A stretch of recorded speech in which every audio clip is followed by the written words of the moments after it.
আসসালামু আলাইকুম everyone, Naim moms কিচেনে আপনাদের সবাইকে জানাই স্বাগতম। আজকের পর্বে আমি আপনাদের সাথে শেয়ার করব ঘরে তৈরি একদমই সহজভাবে টক দই। আশা করছি আমার আজকের রেসিপিটি ভালো লাগবে। টক দই তৈরি করার জন্য এখানে আমি দইয়ের বীজ নিয়েছি 2 টেবিল চামচ পরিমাণ। এবার আমি দইটাকে একটা স্ট্রেনারে রেখে দিচ্ছি পানিটা ঝরে যাওয়ার জন্য। এবার আমি চুলায় একটা পাত্র বসিয়ে দিয়েছি, তার মধ্যে আমি এখানে দিয়ে দিচ্ছি 700 ml দুধ। এবার আমি দুধটাকে অনবরত নেড়েচেড়ে কিছুক্ষণ জাল করে নিচ্ছি। দুধটাকে অনবরত নাড়তে থাকতে হবে যেন উপরে সর না পড়ে, আবার পাত্রের নিচে যেন লেগে না যায়। অনবরত নেড়েচেড়ে বেশ কিছুক্ষণ সময় নিয়ে আমি দুধটাকে জাল করে নিয়েছি। আর দেখতে পাচ্ছেন দুধটা বেশ ঘন হয়ে গেছে। আমি প্রায় দুধটাকে 500 ml এর মতো করে নিয়েছি। এরপর আমি দুধটাকে চুলা থেকে নামিয়ে নিয়েছি। দুধ চুলা থেকে নামিয়ে নেওয়ার পর একটা চামচ দিয়ে এভাবে একটু নেড়েচেড়ে দুধটাকে সহনশীল তাপমাত্রায় নিয়ে আসতে হবে।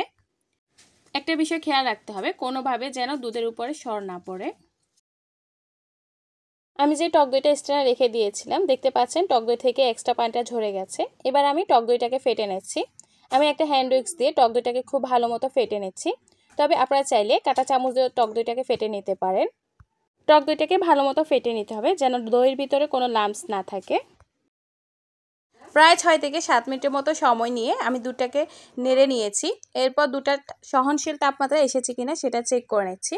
একটা আঙ্গুল এভাবে কিছুক্ষণ ডিপ করে রাখবেন। যখন দেখবেন দুধটা সহনশীল তাপমাত্রায় এসেছে, এই পর্যায়ে টক দইটা অ্যাড করতে হবে। তবে দুধটাকে একদম ঠান্ডা করা যাবে না, আবার একদম গরম থাকা অবস্থায় দই অ্যাড করা যাবে না। দুধটা গরম থাকা অবস্থায় যদি দই অ্যাড করেন তাহলে কিন্তু দুধ ছানা কেটে যেতে পারে।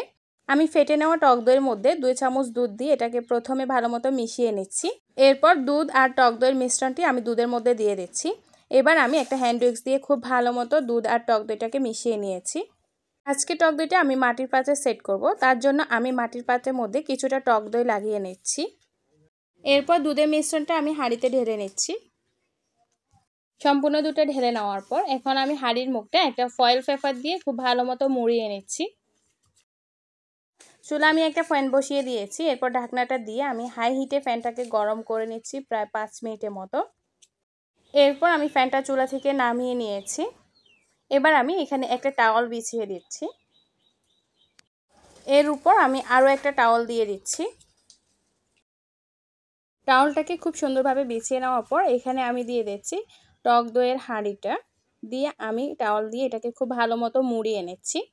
এরপর আমি ঢাকনা দিয়ে এটাকে ঢেকে দিচ্ছি। ঢাকনা দিয়ে ঢেকে দেওয়ার পর আমি উপর দিয়ে আরও একটা টাওয়াল দিয়ে দিচ্ছি।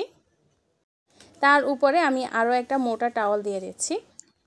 টাওয়ালটাকে আমি এভাবে মুড়িয়ে রেখে দিব 4 ঘন্টার জন্য। 4 ঘন্টার মধ্যে কিন্তু দইটা একদম পারফেক্টলিভাবে জমে যাবে। 4 ঘন্টা পর আমি টাওয়ালগুলো তুলে নিচ্ছি। তবে আপনারা অবশ্যই কোনো গরম স্থানে বা মোটা কম্বল দিয়ে দইটাকে খুব ভালো মতো ঢেকে রাখবেন। এতে করে দইটা একদম পারফেক্টলিভাবে জমাট বেঁধে যাবে। আমি দইটাকে বের করে নিয়েছি। দেখতে পাচ্ছেন মাশাআল্লাহ দইটা কিন্তু 4 ঘন্টার মধ্যে একদম পারফেক্টলি জমাট বেঁধে গেছে। এবার আমি দইটাকে ফ্রিজে নরমাল চেম্বারে রেখে দিচ্ছি 2 ঘন্টার জন্য। আর এতে করে দইটা একদম ভালো মতো সেট হয়ে যাবে। আমি 2 ঘন্টা পর দইটাকে ফ্রিজ থেকে বের করে নিয়েছি। আর দেখতে পাচ্ছেন দইটা কিন্তু খুব সুন্দরভাবে সেট হয়ে গেছে।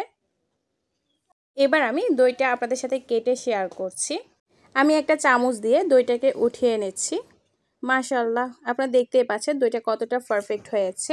আশা করছি আমার আজকের রেসিপিটি আপনাদের কাছে ভালো লেগেছে। আমার রেসিপিটি ভালো লাগলে প্লিজ আমার চ্যানেলটি সাবস্ক্রাইব করবেন আর আমার ফেসবুক পেজটি ফলো দিয়ে অবশ্যই আমার পাশে থাকবেন।